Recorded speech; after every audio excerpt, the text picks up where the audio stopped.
അപ്പോൾ ഒരിടവേളയ്ക്ക് ശേഷം വീണ്ടും നമ്മൾ പാലക്കാടൻ ഗ്രാമഭംഗി തേടി ഒരു യാത്ര പോവുകയാണ്. ഇത്തവണ ഒരു ഭാഗ്യ ലൊക്കേഷനിലേക്കാണ് യാത്ര.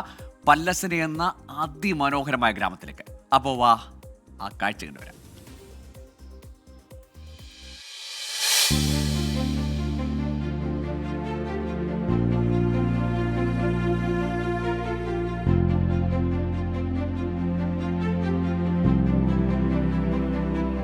കരുവോട്ട് വാമനക്ഷേത്രം പിന്നീട് വാമനക്ഷേത്രമായി മാറുകയായിരുന്നു. ഇങ്ങോട്ട് കയറി വരുമ്പോൾ തന്നെ വല്ലാത്തൊരു പോസിറ്റീവ് വൈബാണ്.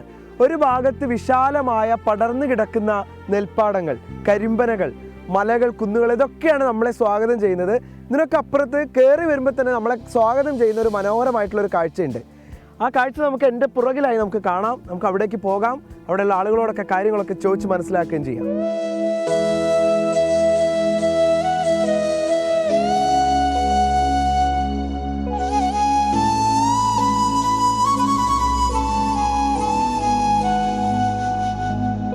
നമ്മൾ ഈ മലയൊക്കെ കയറി മുകളിലെത്തുമ്പോഴുള്ള ഈ പാലവരം സത്യത്തിൽ ഇവിടുത്തെ ഒരു ഒറ്റയാനെ പോലെ, ഒരു കാവൽക്കാരനെ പോലെ നിൽക്കുകയാണ്. ക്ഷേത്രത്തിൻ്റെ നേരെ മുന്നിൽ തന്നെ കാണാൻ കഴിയുന്നത് ഈ കാഴ്ചയാണ്. പിന്നെ ഈ ക്ഷേത്രത്തിൻ്റെ ഒരു പ്രത്യേകത എന്ന് പറയുന്നത് ചുറ്റും മലകളാണ്. നമുക്കറിയാം, ഈ മലയുടെ ഒരു ഭാഗത്ത് നിന്നാലും താഴെ നിന്ന് നമുക്ക് ക്ഷേത്രം കാണാൻ കഴിയില്ല. മുകളിലേക്ക് കയറി വന്നാൽ മാത്രമേ ക്ഷേത്രം കാണാൻ കഴിയുള്ളൂ. മുകളിലെത്തിയാലോ വർണ്ണ മനോഹരമായിട്ടുള്ള കാഴ്ചകളുമാണ്. ദിവസവും ഇത് കാണാനും ആസ്വദിക്കാനും വൈകുന്നേരം ഇങ്ങനെ ഇരിക്കാനൊക്കെ ഒരുപാടധികം ആളുകളാണ് ഇവിടേക്ക് എത്തിച്ചേരാറ്. അത് ഒഴിവ് ദിവസങ്ങളാണെങ്കിൽ ആളുകളുടെ എണ്ണം കൂടും. പല ജില്ലകളിൽ നിന്ന്, പല ദേശങ്ങളിൽ നിന്ന് ഇവിടേക്ക് ആളുകൾ എത്താറുണ്ട് എന്നാണ് ക്ഷേത്രം ഭാരവാഹികളും നാട്ടുകാരും ഒക്കെ പറയുന്നത്.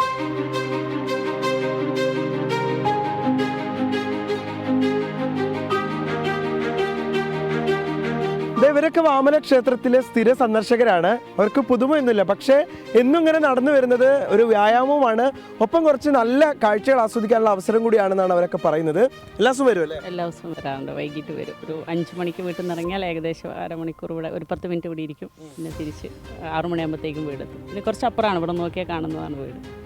ഈ സത്യത്തിൽ ഈ കാഴ്ച ഭയങ്കര ഭംഗിയുള്ള ഒരു സ്ഥലമാണല്ലേ. നമുക്ക് എങ്ങനെ തിരിഞ്ഞാലും നല്ല കാഴ്ച. അതെ അതെ, നല്ല പോസിറ്റീവ് എനർജി തരുന്നതാണ്. റിലാക്സ് ചെയ്യാൻ പറ്റിയ സ്ഥലമാണ്.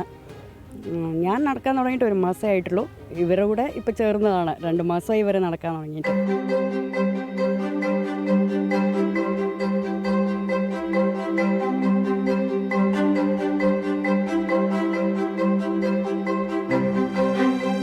ദീപസ്തംഭം മഹാശ്ചര്യം എന്ന സിനിമയാണ് ആദ്യം ഈ ക്ഷേത്രത്തിൽ ഷൂട്ട് ചെയ്യുന്നത്. നമുക്കറിയാം, ഒടുവിൽ ഉണ്ണികൃഷ്ണനും ദിലീപും ഒക്കെ ഈ ക്ഷേത്രത്തിൻ്റെ മുന്നിൽ നിന്നുകൊണ്ട് അവിടെ നിന്ന് ഒരു പാട്ട് ഷൂട്ട് ചെയ്യുന്നത് സിനിമയിൽ നമ്മൾ കണ്ടിട്ടുണ്ട്. അവിടെ നിന്ന് തുടങ്ങിയതാണ്. പിന്നീട് ഇങ്ങോട്ട് ഒരുപാട് സിനിമകൾ, ഹിറ്റായ സിനിമകൾ, കുഞ്ഞിരാമായണവും ഹൃദയവും ഒക്കെ ഈ ക്ഷേത്രത്തിൻ്റെ പരിസരത്ത് വെച്ച് ഷൂട്ട് ചെയ്തിട്ടുണ്ട്. ഇപ്പോൾ ഇത് പ്രധാനമായും യൂട്യൂബേഴ്സിൻ്റെ ഒരു കേന്ദ്രമാണ്. യൂട്യൂബേഴ്സ് വന്ന് ലോകത്തെമ്പാടുമുള്ള ആളുകളോട് ഈ ക്ഷേത്രത്തെയും ഈ പരിസരത്തെയും ഒക്കെ പറ്റി പറയുന്നത് ഇവിടുത്തെ നാട്ടുകാർക്കൊക്കെ വലിയ ഇഷ്ടമാണ്. അതുകൊണ്ട് തന്നെ അവർ എല്ലാവരെയും പ്രോത്സാഹിപ്പിക്കാറുണ്ട്. ഹൃദയത്തിന് ശേഷം അങ്ങ് കൈവിട്ടു പോയില്ലേ? അല്ല, ഞങ്ങളുടെ വീട്ടിൻ്റെ ഫ്രണ്ടിൽ കൂടെയാണ് ഈ ഷൂട്ടിങ് കടന്നു പോയിട്ടുണ്ടായിരുന്നത്. അപ്പോൾ ഇപ്പോൾ കുറേ ആൾക്കാർ അറിഞ്ഞതുകൊണ്ട്, പല സ്ഥലങ്ങളിൽ വരുന്നതുകൊണ്ടും നമ്മുടെ ഇത് ഇത്രയും ഫേമസ് ആയല്ലോ എന്നുള്ളൊരു സന്തോഷം ഞങ്ങൾക്കുണ്ട്. ഞങ്ങൾ ഡെയിലി നടക്കാൻ വരുന്നതാണ്. അപ്പോൾ 5 പേര് സ്ഥിരമായി വരാറുണ്ട്. ചില ദിവസങ്ങളും നിറയെ ആൾക്കാർ വരാറുണ്ട്. അതും പിന്നെ കോഴിക്കോട്, എറണാകുളം, അങ്ങനെ ഇത്രയും ദൂരം നിന്നൊക്കെ ആൾക്കാർ വരുന്നത് നമ്മൾ ഡെയിലി വരുമ്പോൾ കാണുന്നതുകൊണ്ട് ഞങ്ങൾക്കൊരു സന്തോഷം.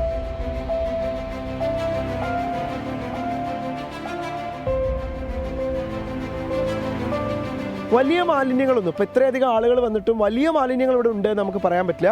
അതുപോലെ തന്നെ നിലനിർത്തേണ്ടത് നമ്മൾ ഓരോ സഞ്ചാരികളുടെയും ഒരു കടമ കൂടിയാണ് എന്ന് എല്ലാവരും ഓർമ്മിപ്പിക്കുകയാണ്. ഇവിടെ മാലിന്യങ്ങളൊക്കെ കൂടി ആൾക്കാർ വന്നപ്പോൾ കുറച്ച് വൃത്തിഹീനമായി റെഡിയാക്കണം എന്നൊരു ഇതുണ്ട്. തീർച്ചയായിട്ടും അത് നിങ്ങളെ കൂടെ വരുന്ന വേറൊരു അതിഥി ഉണ്ടല്ലോ അല്ലേ? ടോമി വാ, അവൻ ഡ്രോണിനെ കണ്ട് പേടിച്ച് നടക്കാണ്. അല്ലേ? നമ്മുടെ ഡ്രോണാണ്. അതെ, നമ്മളുടെ ഡ്രോണാണ്. ഞങ്ങളുടെ സെക്യൂരിറ്റിയാണ് ആള്. നിങ്ങൾ വരുമ്പോൾ കൂടെ അങ്ങനെ വരും? ഞങ്ങളെ കുറേ വീടിന് മൊത്തത്തിലുള്ള കാവലാണ് ആള്. ഡെയിലി വരും ഞങ്ങളുടെ കൂടെ.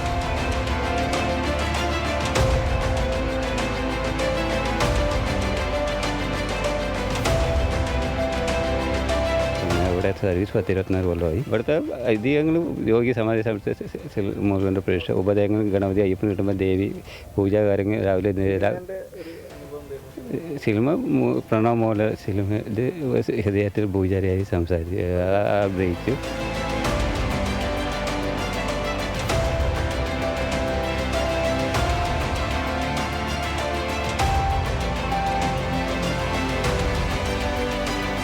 അപ്പോൾ ഇതൊക്കെയായിരുന്നു വാമലയുടെ കാഴ്ചകൾ. ഒരുപാട് സിനിമകൾക്കൊക്കെ പശ്ചാത്തലമായൊരു ഇടം, അതിനപ്പുറത്തേക്ക് വളരെ ഭംഗിയുള്ള ഒരുപാട് കാഴ്ചകൾ സമ്മാനിക്കുന്ന ഒരിടം എന്ന പേരിൽ കൂടിയാണ് ഇപ്പോൾ ഈ മല അറിയപ്പെടുന്നതും ആളുകളുടെയൊക്കെ ഹൃദയങ്ങളിൽ നിലനിൽക്കുന്നതും. വിനീത് ശ്രീനിവാസൻ തന്നെ പറഞ്ഞത് തൻ്റെ ഒരു ഭാഗ്യ ലൊക്കേഷനാണ് ഇത് എന്നുകൂടിയാണ്. എന്തായാലും അങ്ങനെ ഭാഗ്യ ലൊക്കേഷനായി തുടരട്ടെ. ഒരുപാട് ആളുകൾ വൈകുന്നേരവും പ്രഭാതവും ഒക്കെ ആസ്വദിക്കാൻ ഇവിടെ വന്നു ചേരട്ടെ. ഈ ക്ഷേത്രത്തിലേക്ക് ഒരുപാട് ആളുകൾ വരട്ടെ. ഈ നാട്ടുകാർക്ക് അതിലൂടെ ടൂറിസം രംഗത്താണെങ്കിലും വലിയ വികസനവും ഒക്കെ ഉണ്ടാവട്ടെ. അപ്പോൾ എല്ലാ സഞ്ചാരികളെയും നമ്മളിവിടേക്ക് സ്വാഗതം ചെയ്യുകയാണ്. റൈഡിംഗ് റിപ്പോർട്ടർ ഇനി മറ്റൊരിടത്തേക്ക്, മറ്റൊരു മനോഹരമായ കാഴ്ച തേടി മറ്റൊരിടത്തേക്ക് പോവുകയാണ്. അപ്പോൾ നമുക്ക് വീണ്ടും കാണാം. അപ്പോൾ ഒരുപാട് സിനിമകളിലൊക്കെ നമ്മളിങ്ങനെ ക്യൂരിയസ് ആയി ഭയങ്കര എക്സൈറ്റ്മെൻറ്റോടുകൂടി കണ്ടിരുന്ന ഒരു സ്ഥലം, ആ ഇടം, ക്ഷേത്രമൊക്കെ എവിടെയാണെന്ന് ഇപ്പോൾ അറിഞ്ഞല്ലോ, പല്ലശ്ശനയിലാണ്. അപ്പോൾ ഇനി പാലക്കാട് വഴിയൊക്കെ പോകുന്ന ആളുകൾ പല്ലശ്ശനയിലേക്ക് പോവുക. എനിക്ക് തോന്നുന്നു ആ വയലിലൊക്കെ കൃഷിയൊക്കെ ഇറക്കി ഒരു കുറച്ചുകൂടി ഒരു പച്ചപ്പൊക്കെ നിറഞ്ഞു കഴിയുമ്പോൾ, അല്ലെങ്കിൽ ഒരു മഴയൊക്കെ കഴിഞ്ഞ് നിൽക്കുമ്പോൾ പാറ വഴുക്കുമെങ്കിലും പുല്ലുകളൊക്കെ നിറഞ്ഞിരിക്കുന്ന ഒരു പച്ചപ്പൂടെ വന്നാൽ അടിപൊളിയാകുമെന്ന് തോന്നുന്നു. ഏതായാലും പല്ലശ്ശനയിൽ പോകുന്നവർ അവിടം വളരെ ഭംഗിയായി സൂക്ഷിക്കാനും കൂടി ശ്രദ്ധിക്കുക. അതുകൂടി നിഖിൽ ഓർമ്മിപ്പിക്കുന്നുണ്ട്.